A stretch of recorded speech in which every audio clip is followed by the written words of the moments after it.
बेटे। क्या चाहिए तेरे को?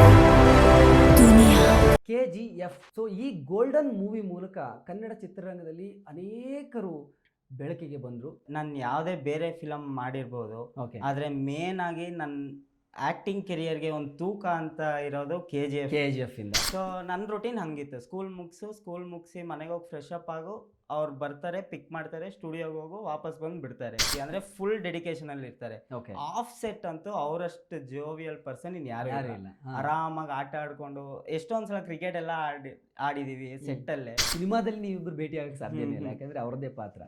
ಬಟ್ ಸೆಟ್ ಅಲ್ಲಿ ನಂದೊಂದು ಬ್ಯಾಕ್ ಪೋಸ್ ಬರುತ್ತೆ, ಶಾಟ್ ಇರುತ್ತೆ, ನಂದು ಕೈಯಲ್ಲಿ ಮರಳಿ ಹಿಡ್ಕೊಂಡಿರ್ತೀನಿ. Got it. ಸೊ ಆ ಸೀನ್ ಇನ್ನೇನ್ ಕಟ್ ಆಯ್ತು, ಹಿಂದೆಯಿಂದ ಒಂದ್ ಸೌಂಡ್ ಬರುತ್ತೆ, ಚಿನ್ನ 1 ನಿಮಿಷ ಅಲ್ಲೇ ನಿಂತ್ಕೋ ಅಂತ ಹೇಳ್ತಾರೆ. ನನಗೆ ಅವ್ರು ಅಂದ್ರೆ ಇಷ್ಟ, ಅವರು ಮತ್ತೆ ಅಪ್ಪು ಸರ್ ಇಬ್ರು ತುಂಬಾ ಇಷ್ಟ ನನಗೆ. ಅವರಿಬ್ರು ನಿಮ್ ರೋಲ್. ಹೌದು. ಸಾಂಗ್ ಇರುತ್ತೆ, ಆ ಸಾಂಗ್ ಶೂಟ್ ಒಂದ್ 2 days ಇರುತ್ತೆ. ಆ ಸಾಂಗ್ ಶೂಟ್ ಮುಗಿಸ್ಕೊಳ್ಳೋದು, ವಾಪಸ್ ಬರೋದು, ನೆಕ್ಸ್ಟ್ ಕಾಯೋದು, ನೆಕ್ಸ್ಟ್ ಯಾವ ಸಾಂಗ್ ಶೂಟ್ ಬರುತ್ತೆ, ಯಾವ ಫಿಲಮ್ದು ಅಂತ. ಅಪ್ಪು ಸರ್ ಅವರು ಆಲ್ ಇನ್ ಒನ್ ಆರ್ಟಿಸ್ಟ್. ಈ ಕಡೆ ಡ್ಯಾನ್ಸು, ಆಕ್ಟಿಂಗು, ಫೈಟು, ಜಿಮ್ನಾಸ್ಟಿಕ್ಸು ಎಲ್ಲ ಅವರೇ ಮಾಡ್ತಾರೆ ಓನ್ ಆಗಿ, without any rope or anything. ಏನು ಇಂಟರ್ವ್ಯೂ ಕರಿತಾ ಇರ್ತಾರೋ ಅವ್ರು ಅಷ್ಟಕ್ಕಷ್ಟೇ. ಬೇರೆ ಕ್ರೂ ಕ್ಯಾಸ್ಟ್ದು ಹೀರೋಯಿನ್ ಇವ್ರದ್ದು ಬೈಟ್ಸ್ ಅಂತ ಇದ್ರು.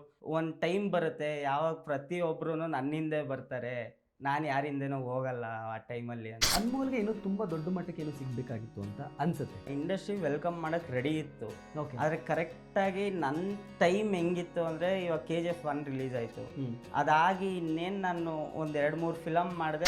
ಇವಾಗಲೂ ಅಷ್ಟೇ ಎಷ್ಟೊಂದು ಜನ ಕಾಲ್ ಮಾಡಿದಾಗ ನನಗಿನ್ನ ಅದೇ ಏಜಲ್ಲಿ ಅದೇ ಪಾತ್ರಕ್ಕೆ ಕಾಲ್ ಮಾಡಿರ್ತಾರೆ. KGF ಒಂದು ಜಾನರ್ ಆದರೆ, ಸೊ ಬಿಚ್ಚುಗತ್ತಿ ಇನ್ನೊಂದು. ಒಂದೊಂದು ಫಿಲಮೂ ನನಗೆ ಒಂದೊಂದು ಏನಂತಾರೆ ಹೊಸದೇನಾದರೂ ಕಲಿಯೋ ಥರ. ಇವಾಗ ಇದರಲ್ಲಿ ನನಗೆ ಸ್ಲ್ಯಾಂಗು, ಲ್ಯಾಂಗ್ವೇಜು ಅದನ್ನು ಕಲಿಯೋದಕ್ಕೆ ಸಿಕ್ತು. ಡ್ಯಾನ್ಸು, ಜಿಮ್ನಾಸ್ಟಿಕ್ಸು, ಫೈಟು, ಆ್ಯಕ್ಟಿಂಗು, ಇವಿಷ್ಟು ನನಗೆ ಒಂದೇ ಕ್ಲಾಸಲ್ಲಿ ಒಂದೇ ಮಾಸ್ಟ್ರಿಂದ ಸಿಕ್ತು. ಈಗ ನಿಮ್ಗೆ ಗೊತ್ತು ಟಾಕ್ಸಿಕ್ ಸಿನಿಮಾ ಬರ್ತಿದೆ.